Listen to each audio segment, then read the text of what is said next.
Hello student, single tutorial में आपका स्वागत है। आज हम बात करने वाले हैं क्विक रिवीजन में अगला चैप्टर जो हमारा है एप्लीकेशन ऑफ ट्रिग्नोमेट्री के बारे में, जो एनसीईआरटी बुक में चैप्टर नंबर 9 है। पिछले वीडियो में हम लोगों ने ट्रिग्नोमेट्री के बारे में बात किया था, तो आपको ध्यान से समझ में आया होगा। Some application of trigonometry chapter 9 का नाम है। तो ट्रिग्नोमेट्री में जो भी चीज़ें पढ़ा गया है उनका यूज हम कैसे करते हैं उनके बारे में हम इस चैप्टर में पढ़ेंगे, तो उसको ध्यान से समझिएगा और इस वीडियो को अधिक से अधिक शेयर करिए ताकि बच्चे आगे पढ़ सकें। ध्यान से समझना है कि ये चैप्टर क्या है। तो चैप्टर 9 एनसीईआरटी की बुक का हमारा है some application of trigonometry. Application of trigonometry का मतलब क्या होगा, ट्रिग्नोमेट्री का यूज कहाँ कहाँ पे किया जाता है। तो कुछ बेसिक टर्म है जिनको पहले जानना जरूरी है, और फार्मूला वगैरह जो भी है तो हम लोगों ने पिछले वीडियो में ट्रिग्नोमेट्री में बात किया है, यहाँ पे भी देखा जाएगा। तो एक फार्मूला हम लोगों ने ट्रिग्नोमेट्री में बात किया है कि PBP अपॉन में HHB, साइन कॉस टेन, इसका रेसिप्रोकल क्या होता है कॉट सेक कोसेक। मतलब साइन थीटा क्या होता है तो perpendicular upon hypotenuse, cos theta क्या होता है बेस अपॉन हाइपोटेनस, और टेन थीटा क्या होता है परपेंडिकुलर अपॉन में बेस। कॉट बात करेंगे तो क्या हो जाएगा बेस अपॉन परपेंडिकुलर, रेसिप्रोकल होता है इसका। सेक थीटा क्या हो जाएगा तो हाइपोटेनस अपॉन में बेस, और कोसेक क्या हो जाएगा हाइपोटेनस अपॉन में परपेंडिकुलर। और हम बात करेंगे आगे लाइन ऑफ साइट क्या होता है। लाइन ऑफ साइट तो कोई ऑब्जेक्ट है हम जिसको हॉरिजॉन्टल वे में देख रहे हैं। आपको पता होगा कि यहाँ पे कोई ऑब्जेक्ट है और यहाँ पे कोई ऑब्जर्वर खड़ा है, इस तरीके से देख रहे हैं, इस पॉइंट को देख रहे हैं, तो ये हमारा हॉरिजॉन्टल लाइन है और इसी को क्या कहा जाता है लाइन ऑफ साइट कहा जाता है। तो किसी भी चीज़ को आप सामने देख रहे हैं वो हमारा क्या है लाइन ऑफ साइट है। यहाँ पे डिफाइन भी किया गया है कि when we look at the some object then line made by the our vision of the object is called the line of sight. हमारे आंखों हमारी दृष्टि से जो लाइन बनता है उसे हम क्या कहते हैं लाइन ऑफ साइट कहते हैं। फिर दो टर्म जिन पे पूरा ये हमारा चैप्टर डिपेंडेड है, एंगल ऑफ एलिवेशन और एंगल ऑफ डिप्रेशन। डिप्रेशन को सुनकर डिप्रेशन में नहीं जाना है, तो ध्यान से समझिएगा क्या है एंगल ऑफ एलिवेशन और एंगल ऑफ डिप्रेशन। तो एंगल ऑफ एलिवेशन पहले देखना है। एंगल ऑफ एलिवेशन हमको क्या डिफाइन किया है कि an angle of elevation is the angle made by the line of sight to the top of the object and the horizontal line. इसको फिगर बना के समझा जाएगा यहाँ पे। एंगल ऑफ एलिवेशन क्या होता है, जैसे हमारा एक बिल्डिंग है और ये हमारा कोई ऑब्जर्वर है, तो यहाँ से जो ऊपर देखेगा इस पॉइंट को देख रहा है, तो इससे जो एंगल बनेगा वो हमारा क्या है एंगल ऑफ एलिवेशन। और यहाँ पे लाइन ऑफ साइट क्या होगा, तो इस पॉइंट से यहाँ पे हम देखें, यहाँ पे इसका हॉरिजॉन्टल लाइन ही होगा, ये हमारा क्या होगा लाइन ऑफ साइट। तो ये एंगल जो बना थीटा, ये हमारा क्या होगा, तो हमारा एंगल ऑफ एलिवेशन हो जाएगा। एंगल ऑफ एलिवेशन ध्यान से समझ लीजिएगा कि कब कोई भी व्यक्ति जब नीचे से ऊपर की ओर देख रहा है और लाइन ऑफ साइट से जो एंगल उसके बीच में फॉर्म होता है जो बनता है उसे हम क्या कहते हैं लाइन ऑफ इसे क्या कहा जाता है एंगल ऑफ एलिवेशन कहा जाता है। अब यहीं पे बात किया जाए कि एंगल ऑफ डिप्रेशन क्या होता है। तो हमारा एक ऑब्जर्वर यहाँ पर है और ये हमारी एक क्या है बिल्डिंग है, हॉरिजॉन्टल देखना है। ध्यान से देखिएगा कि ऑब्जर्वर को हम चेंज कर दे रहे हैं, हमारा ऑब्जर्वर यहाँ पर बैठा हुआ है, तो ऑब्जर्वर का लाइन ऑफ साइट क्या हो जाएगा ये हो जाएगा। और कोई ऑब्जेक्ट हमारे यहाँ पे है जिसको हमको ऊपर से क्या करना है नीचे देखना है, तो हम यहाँ पे देख रहे हैं, तो जो हमारा एंगल ये बनेगा ये थीटा, ये हमारा क्या है एंगल ऑफ डिप्रेशन।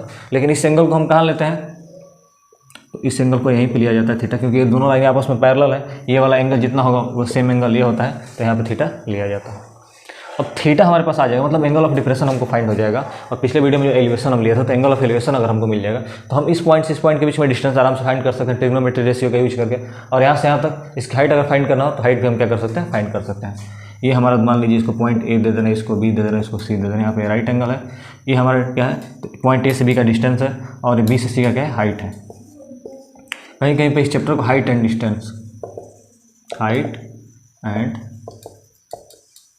डिस्टेंस भी बोला जाता है, किसको सम एप्लीकेशन ऑफ ट्रिग्नोमेट्री को। तो इन टर्म को ध्यान से समझ लीजिएगा कि लाइन ऑफ साइट क्या होता है, एंगल ऑफ एलिवेशन क्या होता है और एंगल ऑफ डिप्रेशन क्या होता है। तो हमारा विजन जो हम सामने देख रहे हैं, जो हॉरिजॉन्टल लाइन में जो बनता है उस चीज़ को हम क्या कहते हैं लाइन ऑफ साइट कहते हैं। एंगल ऑफ एलिवेशन क्या होता है, तो कोई नीचे ऑब्जर्वर बैठा है, ऊपर किसी बिल्डिंग को देख रहा है, किसी टावर को देख रहा है, तो जो एंगल बनता है उसे एंगल ऑफ एलिवेशन कहा जाता है। और ऊपर से ऑब्जर्वर कोई नीचे की ओर देख रहा है तो एंगल ऑफ डिप्रेशन फॉर्म होता है। इन टर्म को ध्यान से देख लीजिए, फिर आगे हम बात करेंगे।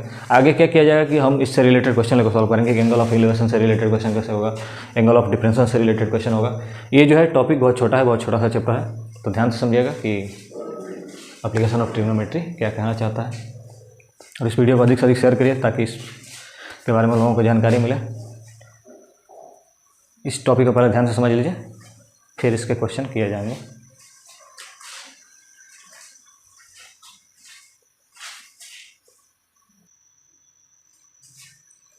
इसके बाद हम एक क्वेश्चन देखेंगे, तो ध्यान से समझिएगा। एक क्वेश्चन दिया गया है कि ए टावर ऑफ ध्यान से समझिए, ए tower stand vertically on the ground. एक टावर है जो वर्टिकली मतलब क्या है, खड़ा हुआ है। जैसे मान लीजिए हम क्वेश्चन पढ़ के फिगर में यहाँ पर ड्रॉ कर रहे हैं। एक हम टावर ले रहे हैं क्या, ए बी, ये वर्टिकली कहीं पे खड़ा हुआ है on the point of the ground, ground level से, which is 15 metre away from the foot of the tower.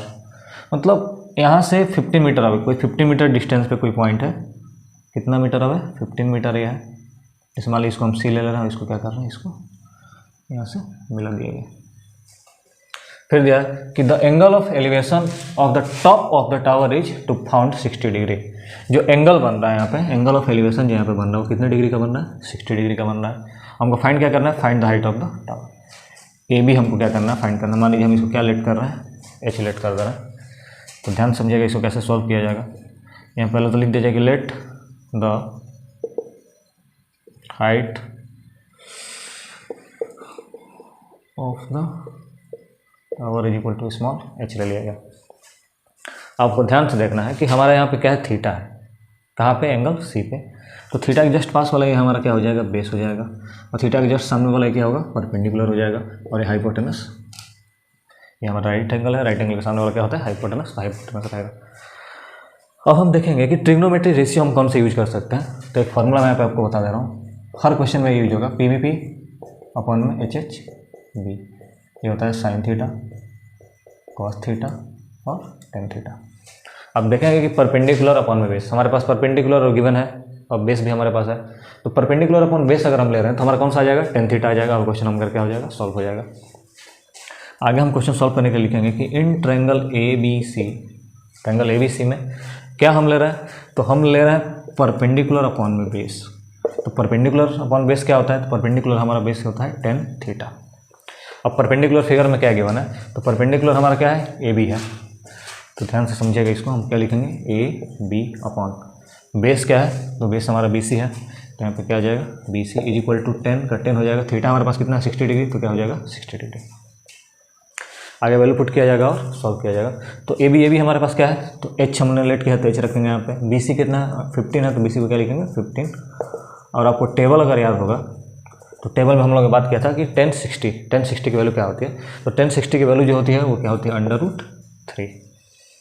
इसके नीचे कुछ नहीं है तो हम क्या ले लेंगे, 1 ले लेंगे।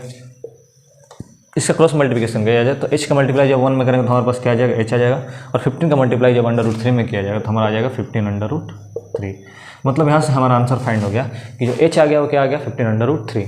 मतलब height of tower, height of the tower जो आ गया वो कितना आ गया, 15 √3 आ गया। ये इसका आंसर है। ध्यान से इस क्वेश्चन को समझ लीजिए। हम अगला क्वेश्चन देखने वाला है। तो ध्यान समझिएगा, क्वेश्चन क्या दिया है कि a child was playing at the top of a hill, he had thrown a stone the leg from the hill. Top से एक स्टोन फेंका जा रहा है और क्या बोला है कि the distance covered by the stone was 150 metre and the angle of depression. देखिए क्वेश्चन चेंज हो गया, किससे रिलेटेड आ गया, एंगल ऑफ डिप्रेशन से रिलेटेड आ गया। वर्ड यहाँ पे डिप्रेशन है तो डिप्रेशन में किसी को नहीं जाना है। एक बार फिर से मैं बता रहा हूँ कि बोर्ड एग्जाम हमारा 27 से क्लास 10 CBSE बोर्ड का स्टार्ट हो रहा है। तो बहुत सारे ऐसे लड़के हैं जो धीरे धीरे डिप्रेस्ड हो जा रहे हैं। इस वर्ड से ही मुझे याद आ गया। तो बच्चों को डिप्रेशन में नहीं जाना है, अपना तैयारी अच्छे से रखना है और अच्छे से कोशिश करना है ताकि अधिक से अधिक नंबर ला सकें। और माइंड जो है कूल रखना है। कूल का मतलब अपने ठंडे दिमाग से काम करते रहना है और ज़्यादा डिस्टर्ब नहीं होना है। बस तो क्वेश्चन पे हम आ जाए। एंगल ऑफ डिप्रेशन हमारे यहाँ पे क्या दिया गया, 30 डिग्री दिया गया। और हमको क्या करना है, हाइट ऑफ हिल फाइंड करना है। जैसे मान लीजिए यहाँ पे हम हिल सपोज कर रहे हैं, ए बी हमारे पास हिल है। ध्यान से देखिएगा, एक हिल हम बना दे रहे हैं ए बी। ये इसका क्या हो जाएगा, ग्राउंड लेवल मान लीजिए यहाँ पे हो जाएगा। इसको हम सी दे रहे हैं। यहाँ पे कोई बच्चा खेल रहा है, कोई यहाँ पे चाइल्ड प्ले कर रहा है, तो इसका हॉरिजॉन्टल लाइन क्या होगा, तो ये वाला हमारा इसका क्या हो गया, हॉरिजॉन्टल लाइन हो गया। और एंगल ऑफ डिप्रेशन की जो बात की जा रही है, ये कोई यहाँ से क्या कर रहा है, स्टोन थ्रो कर रहा था। इसका डिस्टेंस हमको दिया है क्वेश्चन में कितना, 150 मीटर। ध्यान से देखिएगा, बात क्या है एंगल ऑफ डिप्रेशन का। तो angle of depression line of site हमारा ये है, तो यहाँ पे बनेगा थीटा। और थीटा क्वेश्चन में हमारे पास गिवन है जो कितना है, 30 डिग्री। मतलब एंगल ऑफ डिप्रेशन जो बन रहा था कितना बन रहा था, 30 डिग्री बन रहा है। ध्यान से देखना है क्वेश्चन को। आप ध्यान से ये देखेंगे कि ये लाइन ऑफ साइट है और ये हमारा क्या है, ग्राउंड लेवल है। तो ये हमेशा इसके क्या होगा, पैरेलल होगा। क्या होगा, पैरेलल। और दो लाइनें जब पैरेलल हैं और ये वाला लाइन क्या हो जाएगा, हमारा ट्रांसवर्सल लाइन हो जाएगा। दो लाइनें आपस में जब पैरेलल हैं और एक ट्रांसवर्सल लाइन उसको क्या करे, आगे हम इसको आगे एक्सटेंड कर रहे हैं तो क्या कर रहे हैं, कट कर रहे हैं। तो जब दो लाइनें आपस में पैरेलल हो और एक ट्रांसवर्सल लाइन उसको क्या करे, कट करे, तो जो इंटीरियर एंगल होते हैं वो आपस में क्या होते हैं, इक्वल होते हैं। जो इंटीरियर एंगल होते हैं वो आपस में क्या होते हैं, इक्वल होते हैं। मतलब जो हमारा एंगल यहाँ पे बना वो एंगल सेम यहाँ पे क्या हो जाएगा, फॉर्म हो जाएगा। मतलब ये भी कितना हो जाएगा, 30 डिग्री हो जाएगा। तो इसको ध्यान से समझिए कि कैसे हम एंगल फॉर्म कर रहे हैं।